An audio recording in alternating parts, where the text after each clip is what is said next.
욥 고난 속에서 만난 하나님. 하나님을 믿으면 복을 받는다고 하는데 왜 저는 이렇게 힘든가요? 제가 뭘 잘못한 건가요? 혹시 이런 질문을 해보신 적 있으신가요? 오늘 우리가 만날 사람은 이 질문의 답을 찾아가는 여정을 보여준 인물입니다. 바로 욥입니다. 욥 성경에서 가장 오래된 책 중 하나입니다. 가장 많은 사람들이 공감하는 책이기도 합니다. 욥의 이야기는 우리 모두의 이야기이기 때문입니다. 부자였던 사람이 하루아침에 모든 것을 잃습니다. 자녀 10명이 모두 죽습니다. 건강도 잃습니다. 친구들은 그를 정죄합니다. 아내마저 등을 돌립니다. 그런데 놀라운 것은 이 모든 일이 악한 사람에게 일어난 것이 아니라는 점입니다. 성경이 온전하고 정직하여 하나님을 경외하며 악에서 떠난 자라고 인정한 사람에게 일어난 일입니다. 도대체 왜일까요? 하나님은 왜 욥에게 이런 고난을 허락하셨을까요? 그리고 이 이야기가 우리에게 주는 메시지는 무엇일까요? 지금부터 함께 욥의 여정을 따라가 보겠습니다. 일부 하나님이 자랑하신 사람. 욥기 1장 1절 우스 땅의 욥이라 불리는 사람이 있었는데 그 사람은 온전하고 정직하여 하나님을 경외하며 악에서 떠난 자더라. 성경이 어떤 사람을 이렇게 묘사하는 경우는 드뭅니다. 온전하고 정직하여 하나님을 경외하며 악에서 떠난 자. 이것은 최상급의 칭찬입니다. 욥은 얼마나 부자였을까요? 욥기 1장 2절에서 3절 그에게 아들 7과 딸 셋이 태어나니라. 그의 소유물은 양이 7,000마리요 낙타가 3,000마리요 소가 500결에요 암나귀가 500마리이며 종도 많이 있었으니 이 사람은 동방 사람 중에 가장 거대한 자라. 양 7,000마리 낙타 3,000마리 오늘날로 치면 대기업 총수급입니다. 그런데 욥의 진짜 부는 재산이 아니었습니다. 욥기 1장 5절 그들의 잔치날이 지나면 욥이 그들을 불러다가 성결하게 하되 아침에 일어나서 그들의 명수대로 번제를 드렸으니 이는 욥이 말하기를 혹시 내 아들들이 죄를 범하여 마음으로 하나님을 욕되게 하였을까 함이라. 욥의 행위가 항상 이러하였더라.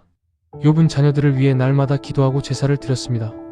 혹시라도 자녀들이 죄를 지었을까 염려하며 말입니다. 이것이 진짜 부자의 모습입니다.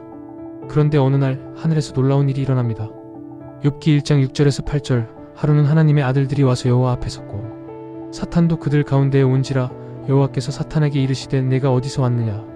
사탄이 여호와께 대답하여 이르되 땅을 두루 돌아 여기저기 다녀왔나이다. 여호와께서 사탄에게 이르시되 네가 내 종 욥을 주의하여 보았느냐.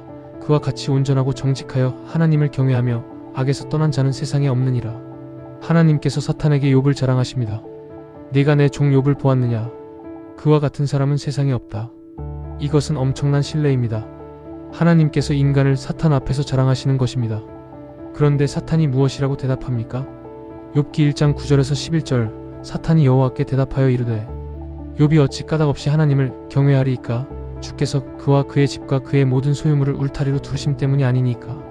주께서 그의 손으로 하는 바를 복되게 하사 그의 소유물이 땅에 넘치게 하셨음이니이다. 이제 주의 손을 펴서 그의 모든 소유물을 치소서. 그리하시면 틀림없이 주를 향하여 욕하지 아니하겠나이까. 사탄의 참소. 욥이 하나님을 경외하는 것은 복을 받았기 때문이다. 복을 빼앗으면 하나님을 욕할 것이다. 이것은 단순히 욥에 대한 참소가 아닙니다. 인간 전체에 대한 참소입니다. 인간은 조건부로만 하나님을 믿는다는 주장입니다. 그래서 하나님께서 허락하십니다.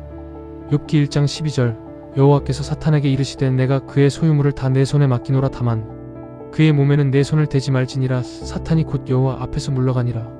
이부 하루아침에 모든 것을 잃다. 욥기 1장 13절부터 19절 재난이 시작됩니다. 사바 사람들이 와서 소와 나귀를 빼앗아 가고 종들을 칼로 죽입니다. 하늘에서 불이 내려와 양과 종들을 태웁니다. 갈대아 사람들이 셋대를 지어와서 낙타를 빼앗아 가고 종들을 칼로 죽입니다. 그리고 마지막 재난이 옵니다. 욥기 1장 18절에서 19절 그가 아직 말하는 동안에 또 한 사람이 와서 아뢰되 주인의 자녀들이 그들의 맏아들의 집에서 음식을 먹으며 포도주를 마시는데 거친 들에서 큰 바람이 와서 집 내 모퉁이를 치매 그 젊은이들 위에 무너짐으로 그들이 죽었나이다. 나만 홀로 피하였으므로 주인께 아뢰러 왔나이다 하니라. 하루 만에 재산 전부와 자녀 10명을 모두 잃었습니다. 이 소식을 들은 욥이 어떻게 반응했을까요? 욥기 1장 20절에서 22절 욥이 일어나 겉옷을 찢고 머리털을 밀고 땅에 엎드려 예배하며 이르되 내가 모태에서 알몸으로 나왔사온즉 또한 알몸이 그리로 돌아가올지라. 주신 이도 여호와시요 거두신 이도 여호와시오니 여호와의 이름이 찬송을 받으실지니이다 하고 이 모든 일에 욥이 범죄하지 아니하고 하나님을 향하여 어리석게 행하지 아니하니라. 주신 이도 여호와시요 거두신 이도 여호와시오니 이것은 인간이 할 수 있는 최고의 신앙 고백입니다. 그런데 사탄은 여기서 멈추지 않습니다. 욥기 2장 4절에서 5절 사탄이 여호와께 대답하여 이르되 가죽으로 가죽을 바꾸오니 사람이 그의 모든 소유물로 자기의 생명을 바꾸올지라. 이제 주의 손을 펴서 그의 뼈와 살을 치소서. 그리하시면 틀림없이 주를 향하여 욕하지 아니하겠나이까. 가죽으로 가죽을 바꾼다는 말입니다. 재산과 자녀는 결국 자기 몸 밖의 것이니 자기 몸을 치면 달라질 것이라는 주장입니다. 욥기 2장 7절 사탄이 이에 여호와 앞에서 물러가서 욥을 쳐서 그의 발바닥에서 정수리까지 종기가 나게 한지라. 발바닥에서 정수리까지 종기가 납니다. 참을 수 없는 고통입니다. 욥은 제 가운데 앉아서 기와 조각으로 몸을 긁습니다. 그때 아내가 말합니다. 욥기 2장 9절 그의 아내가 그에게 이르되 당신이 그래도 자기의 온전함을 굳게 지키느냐 하나님을 욕하고 죽으라. 그러나 욥은 대답합니다. 욥기 2장 10절 그가 이르되 그대의 말이 한 어리석은 여자의 말 같도다. 우리가 하나님께 복을 받았은즉 재앙도 받지 아니하겠느냐 하고 이 모든 일에 욥이 입술로 범죄하지 아니하니라. 우리가 하나님께 복을 받았은즉 재앙도 받지 아니하겠느냐. 이것이 욥의 신앙입니다. 삼부 친구들의 정죄. 욥의 친구 세 사람이 찾아옵니다. 엘리바스, 빌닷, 소발입니다. 그들은 욥의 모습을 보고 7일 동안 말없이 함께 앉아 있습니다. 그런데 입을 열자마자 문제가 시작됩니다. 그들은 모두 같은 논리를 펼칩니다. 인과응보입니다. 엘리바스가 말합니다. 욥기 4장 7절에서 8절 생각하여 보라 죄 없이 망한 자가 누구인가. 정직한 자의 끊어짐이 어디 있는가. 내가 보건대 악을 밭갈고 독을 뿌리는 자는 그대로 거두나니 죄 없이 망한 자가 누구인가. 악을 뿌린 자가 거둔다. 즉 욥이 고난받는 것은 죄 때문이라는 주장입니다. 빌닷은 더 심합니다. 욥기 8장 4절 내 자식들이 주께 죄를 범하였으므로 주께서 그들을 그들의 죄에 버려두셨나니. 내 자식들이 죄를 범해서 죽었다는 말입니다. 자녀 10명을 잃은 아버지에게 할 수 있는 말입니까? 소발도 같은 논리입니다. 욥기 11장 13절에서 14절 만일 내가 마음을 바르게 하고 주를 향하여 손을 들 것이며 내 손에 죄악이 있거든 그것을 멀리 버리라. 그리하면 내 얼굴에 흠이 없으니 회개하라는 말입니다. 그러나 욥은 자신이 죄를 짓지 않았다는 것을 압니다. 욥기 6장 29절 돌아오라 원하노니 불의한 일이 없을 것이라. 돌아오라 나의 의가 아직도 내게 있느니라. 욥은 자신의 결백을 주장합니다. 그러나 친구들은 계속 그를 정죄합니다. 위로하러 왔던 친구들이 오히려 욥에게 상처를 줍니다. 욥기 16장 2절 이런 말은 내가 많이 들었나니 너희는 다 번뇌케 하는 위로자로구나. 번뇌케 하는 위로자. 위로는커녕 고통을 가중시키는 사람들입니다. 사부 욥의 절규와 소망. 고통이 길어지자 욥도 흔들립니다. 욥기 3장에서 욥은 자신의 생애를 저주합니다. 욥기 3장 3절 내가 난 날이 멸망하였더라면 아들을 베었다 하던 그 밤도 그러하였더라면 차라리 태어나지 않았더라면. 이것은 극한의 고통 속에서 나오는 절규입니다. 그러나 욥은 여전히 하나님을 찾습니다. 욥기 13장에서 욥은 하나님께 직접 변론하기를 원합니다. 욥기 13장 15절 그가 나를 죽이시리니 내가 소망이 없노라. 그러나 내가 내 길을 그 앞에서 변백하리라. 하나님이 나를 죽이실지라도 나는 그분께 변론하겠다. 이것은 절망이 아닙니다. 오히려 하나님에 대한 신뢰입니다. 그리고 욥기 19장에서 욥은 놀라운 고백을 합니다. 욥기 19장 25절에서 27절 내가 알기에는 나의 대속자가 살아계시니 마침내 그가 땅 위에 서실 것이라. 내 가죽이 벗김을 당한 뒤에도 내가 육체 밖에서 하나님을 보리라. 내가 그를 보리니 내 눈으로 그를 보기를 낯선 사람을 보듯 하지 않을 것이라. 내 마음이 조급하구나. 나의 대속자가 살아계시니. 욥은 절망 속에서도 구원자를 바라보고 있습니다. 육체가 벗겨진 후에도 하나님을 볼 것이라는 부활의 소망을 고백합니다. 욥기 23장 10절 그러나 내가 가는 길을 그가 아시나니 그가 나를 단련하신 후에는 내가 순금같이 되어 나오리라. 정금같이 나오리라. 욥은 이 고난이 끝이 아니라 과정임을 믿습니다. 오부 하나님의 응답. 욥과 친구들의 논쟁이 끝났을 때 젊은 엘리후가 나타나 말합니다. 그리고 마침내 하나님께서 직접 나타나십니다. 욥기 38장 1절 그때 여호와께서 폭풍우 가운데에서 욥에게 말씀하여 이르시되 하나님께서 폭풍우 가운데서 나타나십니다. 그리고 질문하십니다. 욥기 38장 2절에서 4절 무지한 말로 생각을 어둡게 하는 자가 누구냐. 너는 대장부처럼 허리를 묶고 내가 내게 묻는 것을 대답할지니라. 내가 땅의 기초를 놓을 때 네가 어디 있었느냐. 네가 깨달아 알았거든 말할지니라. 내가 땅의 기초를 놓을 때 네가 어디 있었느냐. 하나님께서는 욥에게 창조의 신비를 질문하십니다. 욥기 38장 4절부터 41장까지 하나님께서는 계속 질문하십니다. 땅의 기초, 바다의 경계, 빛과 어둠, 눈과 우박, 별들의 법칙, 사자와 까마귀, 사냥과 사슴, 타조와 말, 매와 독수리, 하마와 악어까지. 이 모든 질문의 핵심은 무엇입니까? 너는 이것을 할 수 있느냐? 너는 이것을 이해하느냐? 하나님께서는 욥의 질문에 직접 대답하지 않으십니다. 왜 의로운 사람이 고난받는가에 대한 설명도 없습니다. 대신 하나님께서는 자신이 누구신지를 보여주십니다. 그리고 욥이 깨닫습니다. 욥기 42장 2절에서 6절 주께서는 못하실 일이 없사오며 무슨 계획이든지 못 이루실 것이 없는 줄 아오니 무지한 말로 이치를 가리는 자가 누구니까 나는 깨닫지도 못한 일을 말하였고 스스로 알 수도 없고 헤아리기도 어려운 일을 말하였나이다. 내가 주께 대하여 귀로 듣기만 하였사오나 이제는 눈으로 주를 배움나이다. 그러므로 내가 스스로 거두고 티끌과 제 가운데에서 회개하나이다. 내가 귀로만 듣던 하나님을 이제는 눈으로 봅니다. 이것이 욥의 깨달음입니다. 욥은 고난의 이유를 알게 된 것이 아닙니다. 대신 하나님을 만난 것입니다. 육부 회복과 하나님의 인정. 하나님께서 욥의 친구들에게 말씀하십니다. 욥기 42장 7절 여호와께서 욥에게 이 말씀을 하신 후에 여호와께서 대만 사람 엘리바스에게 이르시되 내가 너와 내 두 친구에게 노하나니 이는 너희가 나를 가리켜 말한 것이 내 종 욥의 말 같이 정당하지 못함이니라. 하나님께서 노하십니다. 친구들이 하나님에 대해 정당하게 말하지 못했다는 것입니다. 오히려 욥이 정당하게 말했다고 인정하십니다. 친구들은 하나님을 인과응보의 틀 안에 가두었습니다. 그러나 욥은 고뇌 속에서도 하나님을 찾았고 하나님과 씨름했습니다. 하나님께서는 그것을 인정하신 것입니다. 욥기 42장 8절 그런즉 너희는 수송아지 7마리와 수장 7마리를 가지고 내 종 욥에게 가서 너희를 위하여 번제를 드리라. 내 종 욥이 너희를 위하여 기도할 것인즉 내가 그를 기쁘게 받으리니. 하나님께서 욥에게 친구들을 위해 기도하라고 하십니다. 그리고 욥이 기도할 때 회복이 시작됩니다. 욥기 42장 10절 욥이 그의 친구들을 위하여 기도할 때 여호와께서 욥의 공경을 돌이키시고 여호와께서 욥에게 이전 소유보다 갑절이나 주신지라. 욥이 친구들을 위해 기도할 때 하나님께서 욥을 회복시키십니다. 이전 소유보다 갑절로 주십니다.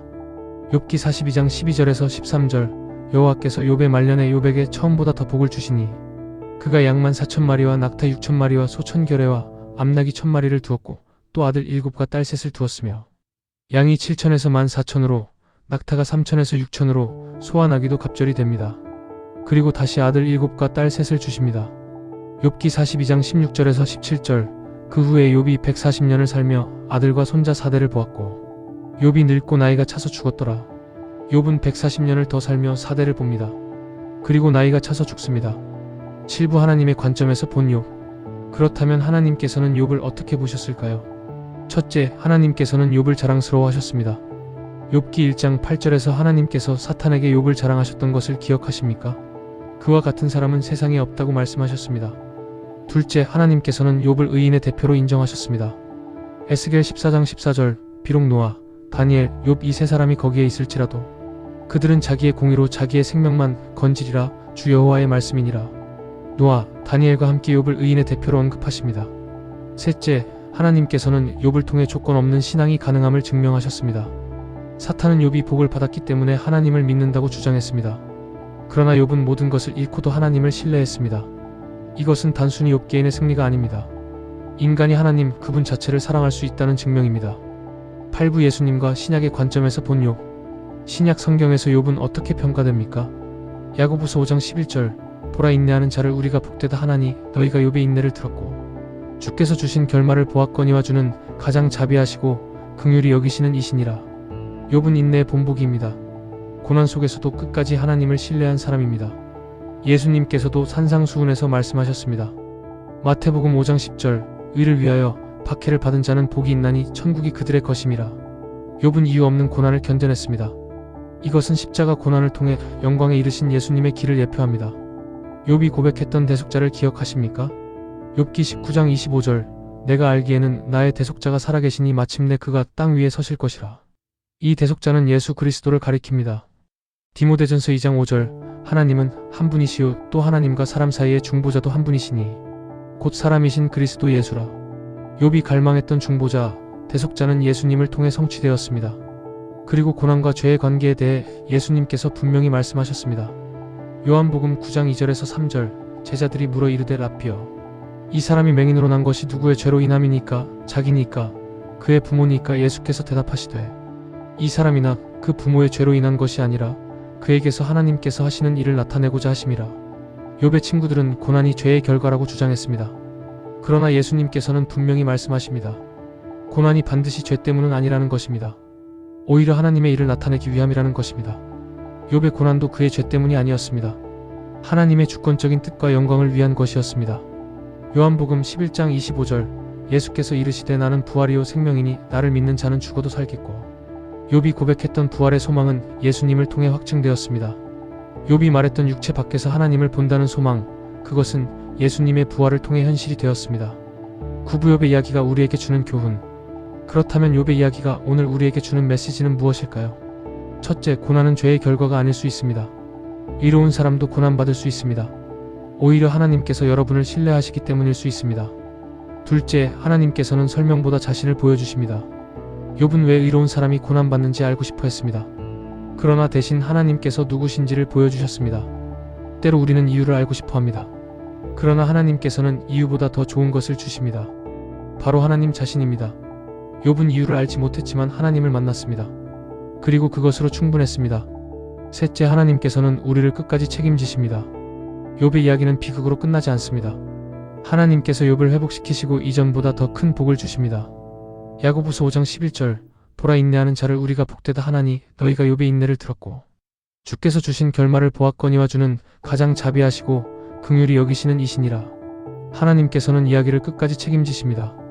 과정은 고통스러울 수 있지만 하나님께서는 끝을 아름답게 하십니다. 넷째, 진짜 신앙은 복을 위한 것이 아닙니다. 사탄은 욥이 복 때문에 하나님을 믿는다고 주장했습니다. 그러나 욥은 모든 것을 잃고도 하나님을 신뢰했습니다. 욥기 13장 15절, 그가 나를 죽이시리니 내가 소망이 없노라. 그러나 내가 내 길을 그 앞에서 변백하리라. 하나님이 나를 죽이실지라도 나는 그분을 신뢰한다. 이것이 진짜 신앙입니다. 우리는 복을 받기 위해 하나님을 믿는 것이 아닙니다. 하나님, 그분 자체를 사랑하기 때문에 믿는 것입니다. 다섯째, 고난 속에서도 소망을 품을 수 있습니다. 욥기 19장 25절, 내가 알기에는 나의 대속자가 살아계시니 마침내 그가 땅 위에 서실 것이라. 욥은 절망 속에서도 대속자를 바라보았습니다. 우리에게는 이미 오신 대속자가 계십니다. 바로 예수 그리스도이십니다. 로마서 8장 18절, 생각하건대 현재의 고난은 장차 우리에게 나타날 영광과 비교할 수 없도다. 현재의 고난은 장차 나타날 영광과 비교할 수 없습니다. 욥이 이것을 증명했고 예수님께서 이것을 확증하셨습니다. 여러분, 오늘 우리는 욥의 여정을 함께 걸었습니다. 모든 것이 합력하여 선을 이룹니다. 지금은 이해할 수 없어도 하나님께서는 모든 것을 선으로 바꾸십니다. 오늘 욥의 이야기를 통해 배운 내용입니다. 고난은 죄의 결과가 아닐 수 있습니다. 오히려 하나님께서 우리를 신뢰하시는 증거일 수 있습니다.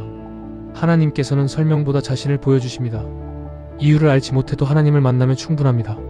하나님께서는 우리를 끝까지 책임지십니다. 과정은 고통스러워도 결말은 아름답습니다. 진짜 신앙은 복을 위한 것이 아닙니다. 하나님, 그분 자체를 사랑하는 것입니다.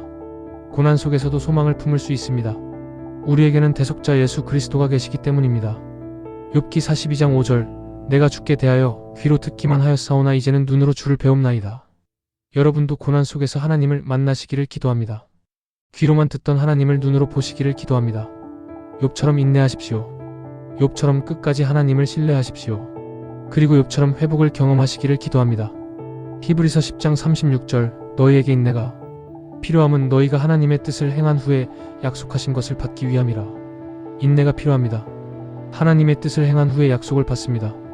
베드로전서 5장 10절, 모든 은혜의 하나님 곧 그리스도 안에서 너희를 부르사 자기의 영원한 영광에 들어가게 하신 이가 잠깐 고난을 당한 너희를 친히 온전하게 하시며 굳건하게 하시며 강하게 하시며 털을 견고하게 하시리라.